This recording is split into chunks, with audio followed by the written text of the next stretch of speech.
Hemos venido pensando que la idea o la imagen de monte en todo lugar es la misma, pero no es así porque el- cada uno, conforme a la latitud, tiene una idea de lo que es un monte. Por ejemplo, al norte, pues sería nevado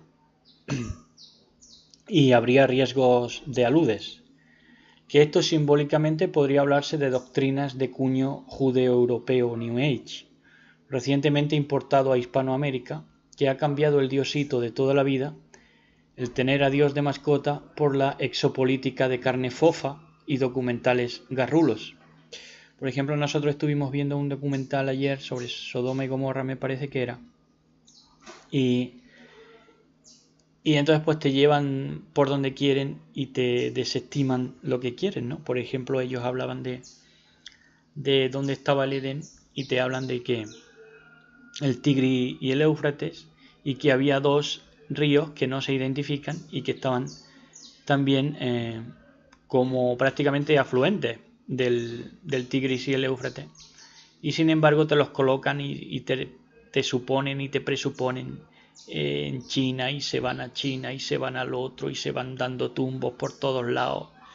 Bueno, y, y te sacan de quicio de tal manera, bueno, sacan a la gente incauta de juicio esos documentales judeo-europeos, pues que te quitan los datos verídicos y comprobables y de verdad, ¿no? Y ya pues alguien se mete por interés, por ejemplo, a saber sobre las historias bíblicas y se los llevan por donde quieren. Al final acaban hablando de Lilith.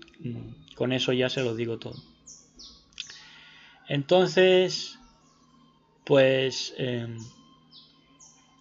las cumbres nevadas, estas que estamos hablando, de un concepto de monte, pues sería estas cumbres nevadas al norte que representarían el neobudismo también reencarnatorio, neobudismo reencarnatorio, que son aludes de mentiras.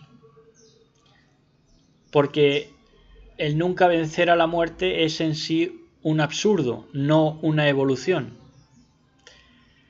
Luego otro concepto de monte sería un monte mediterráneo de zonas templadas o zonas cálidas, porque aquí en las zonas cálidas y en las zonas así más templadas, pues hay una frase representativa que dice que no todo el monte es orégano, ¿no? Queriendo decir que no todo en la vida es un paseo, un irse de rositas y un vivir bien, que pues en la vida toca todo, ¿no? Y que lo vayas contando. Entonces, el monte de Elohim no es un picnic grupal, no es un día de camping, no es creer a cualquier esoyao carismático que te presente el Evangelio como una excursión entre la floritura. ¿Eh? El monte de Elohim, conforme al clima de Oriente Medio, es extremo en sus temperaturas y muy peligroso para los imprudentes. Dice un texto en Mateo 11, 12 al 14, que el reino de Elohim sufre violencia y se arrebata a viva fuerza, dice una versión. Y esta que nosotros hemos apuntado dice: y desde los días de Yohanan el Inmersor hasta ahora el reino de los cielos sufre violencia y los violentos lo conquistan por la fuerza, porque todos los profetas y la ley profetizaron hasta Yohanan, y si queréis aceptarlo, él es Elías, el que había de venir. Entonces dice que el reino de Elohim sufre violencia porque se decide aquí, a golpe de determinación, y los violentos lo conquistan por la fuerza. Es que los decididos son los que se quedan en hegemonía, cuando los más decididos deberíamos ser los que queremos ascender. Sin embargo, la indecisión deja en nada al deseo y el chantaje emocional de la soledad nos priva de emprender la escalada. Luego también, si usted hace caso de lo que otros digan de usted, confundirá las expectativas de los otros con el íntimo deseo de llegar a Elohim. Creerá que se llega a Elohim cumpliendo la proyección ínfima de usted que tengan otros, cuando precisamente se llega a conocer a Elohim desechando ideas, proyecciones, augurios y expectativas de otros. Cualquier techo o límite es insano para contener el amor a Elohim. Yo, como dato curioso, les cuento que a mí un cristiano, cuando yo tenía 25 años, se subió al púlpito y desde el púlpito nos intentó aleccionar a todos, particularmente a mí, eso me lo destinó a mí, con una frase que dijo de que no subiéramos tanto, no ascendiéramos tanto porque nos podían cortar la cabeza, como a Pablo, y eso lo dijo en pleno púlpito. La gente no se apercibió porque no las veía venir, pero ahí estuvo aquel dicho para mí. Luego, años después, unos 7 años después, se me volvió a repetir lo mismo, esta vez en boca de un projudío, que cuando ya me interesé yo por la Torá, pues me dijo sobre Ícaro, ¿no? Ícaro es la mitología helena, griega, pues que subía, que era un hombre con alas, un mito, una especie de híbrido que subía hasta el sol, o sea, tan cerca del sol que el sol le achicharraba las alas.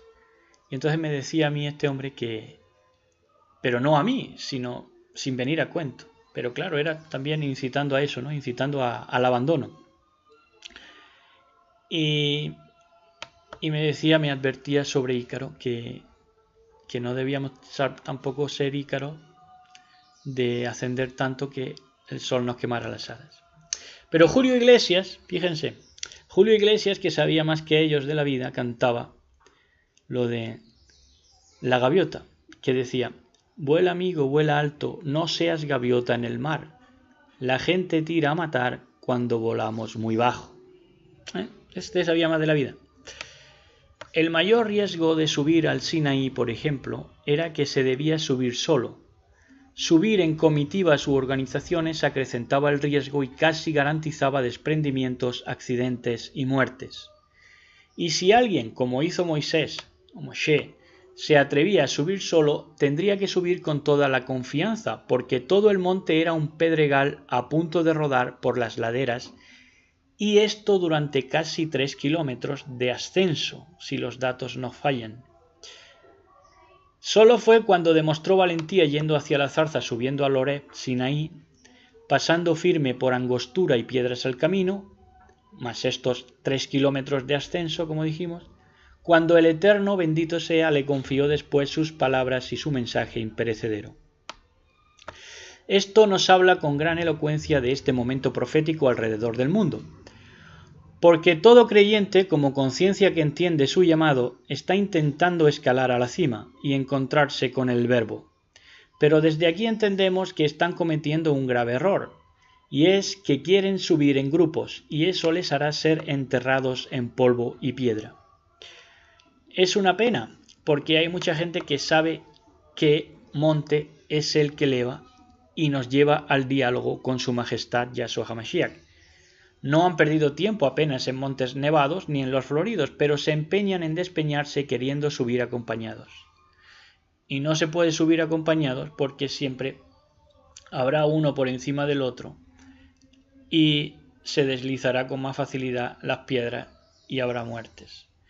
De esa manera siempre habrá un patoso por delante que arroje piedra, como decimos, queriendo o sin querer, y contusione o mate al resto de valientes expedicionarios.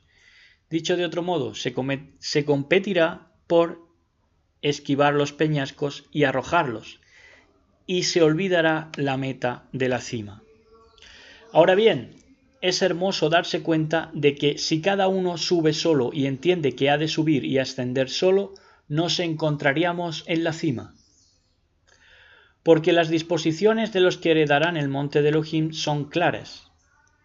Dice: el limpio de manos, puro de corazón, el que aun jurando en daño suyo no por eso cambia. El texto conciso está en Salmos 15, 1 al 5. Dice: Adón, ¿quién habitará en tu Mishkan, en tu santuario? ¿Quién morará en tu Kadosh monte, en tu monte santo?